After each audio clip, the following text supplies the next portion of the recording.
Welcome to a Cardano and an ICP update. So both of these coins are currently going sideways, and yeah, I expected that to happen because, like I said, Bitcoin dominance needs to go to 60% first before we get the altcoin season, and I believe that will happen sometime in the next maybe 2 months or so. So the price of Bitcoin and the altcoins as well might just go sideways for a month or two, but I don't think it's going to go on for much longer than that, because if you look on the ADA chart, for example, I was comparing this move that happened in the previous cycle, so this 1-2 setup, to the 1-2 setup that we got right now. And if we compare how long the second wave took, as you can see, the second wave from this high right here took, let's say, like 200 days before something major happened. Well, not major, but the price was starting to break out. And right now, in this cycle, we have been in this correction for about 161 days,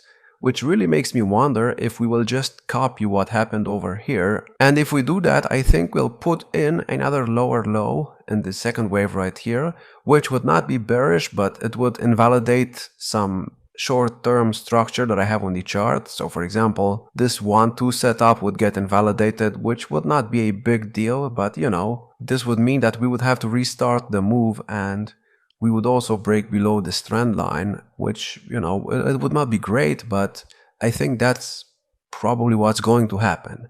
And also, if you look at the ICP chart, it's pretty much doing a similar thing. And yeah, we might get another low on ICP as well, because to be honest with you, after going in this low right here, yes, we did manage to put in a 1-2 setup, but after hitting this low in the second wave right here, we did not really get a crazy bounce, and we did not start a third wave move to the upside right here. So maybe it's safe to say that we will invalidate the first wave move to the upside, and we will get another second wave low. And if that happens, like I said, it's not going to be bearish, because at least for ICP, because ICP still has a long way to go until the invalidation zone. So the invalidation zone for the first wave is at $2.80, which means ICP can still go like 60% down before getting invalidated. Cardano, on the other hand, is a little bit different. Cardano has already dropped quite a lot, and as you can see from where we're at right now, we are only allowed to drop like 37%. So yeah, but now something different with these charts is the fact that the bull market support band on Cardano, at least on the weekly chart, looks a lot more bullish than the ICP chart. And why? Well, the green line of the bull market support band just got above the red line on the weekly on the Cardano chart. And last time that happened, for example, right here, as you can see, a few weeks after that, yes, the price continued going down, but we did not put another lower low in. We just did nothing for 2 weeks.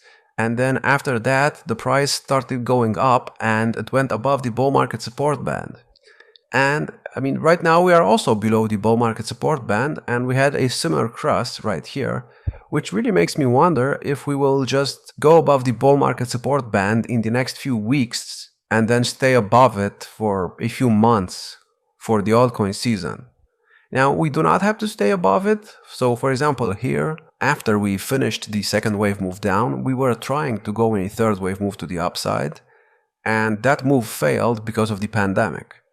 But what if the pandemic did not happen? Would have this move continued? Well, in my opinion, I think it would have continued. Well, in my opinion, yes. And I think the price would have gone a lot more higher than what it went to right here. And if you check the bull market support band on ICP, you'll see that compared to Cardano, the green line is still below the red line on the weekly, which probably means that we will get another low before we actually bounce, which, like I said, would not be bearish, because the ICP chart allows for more downside than the Cardano chart. And a similar thing happened with ICP as well. So as you can see right here, after the green line went above the red line, it took a few weeks, and as you can see, during these weeks, nothing really happened.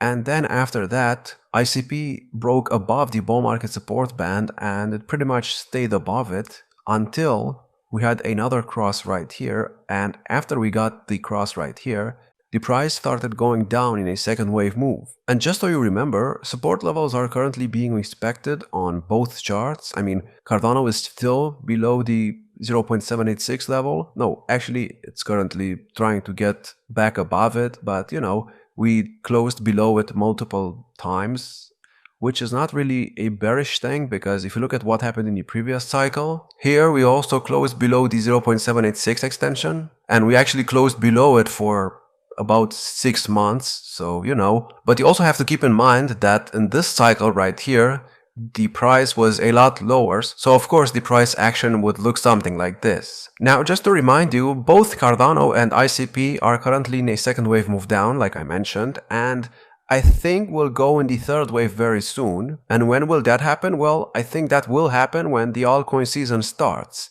If you look at the Bitcoin dominance chart, like I said, it's very close to 60%. And if you check out what happened the previous time when the Bitcoin dominance topped, after that we went down 46% in about, let's say, 4 months. Well, 5 months. And that's when the altcoin season happened. Now, of course, during that time, Bitcoin still went up. It just not go up the same amount as the other altcoins. And the altcoins pretty much outperformed Bitcoin. And when did it top last cycle? Well, it topped in December of 2020, which was a halving year.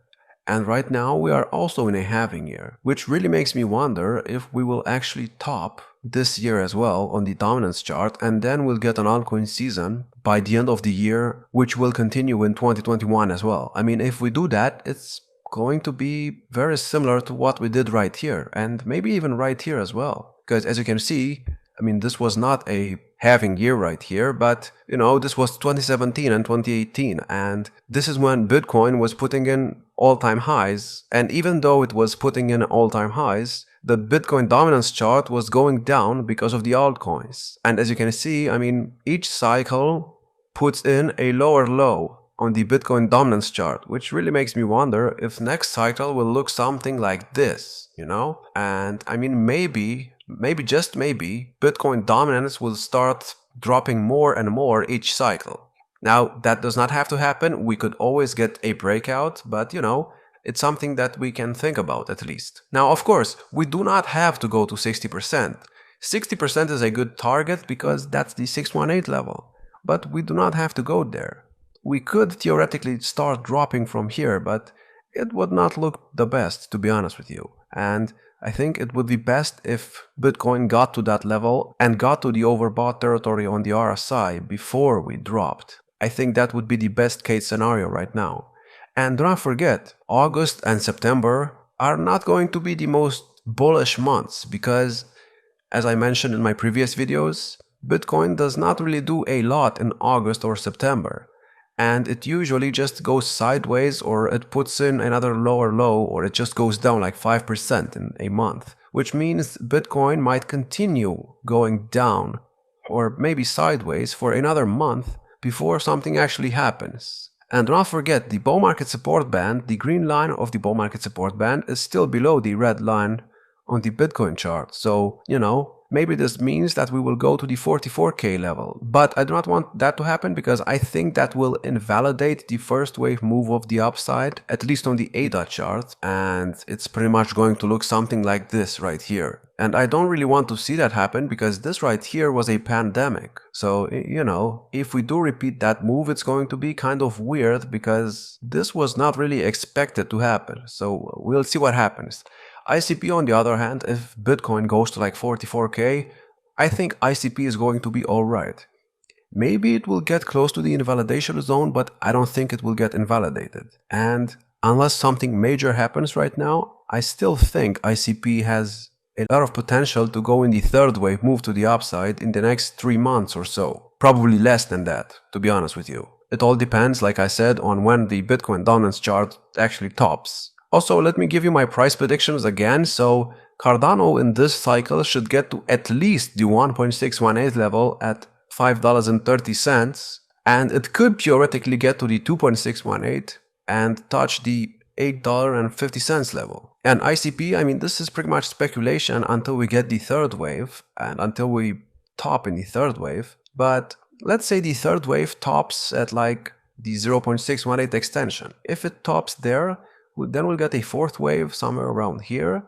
And then the fifth wave could theoretically go above this previous high right here, and maybe even form a new all-time high and touch the 1.618 level at $139. And like I said, I take this as the all-time high and not this right here, because this was market manipulation, and do not forget, this coin was also launched when the prices were going down, so you have to keep that in mind. And also, this coin was pretty much only alive during the bear market, so if it wants to prove itself, now is the time to do that. Anyways, that's all I have for today. I hope you enjoyed.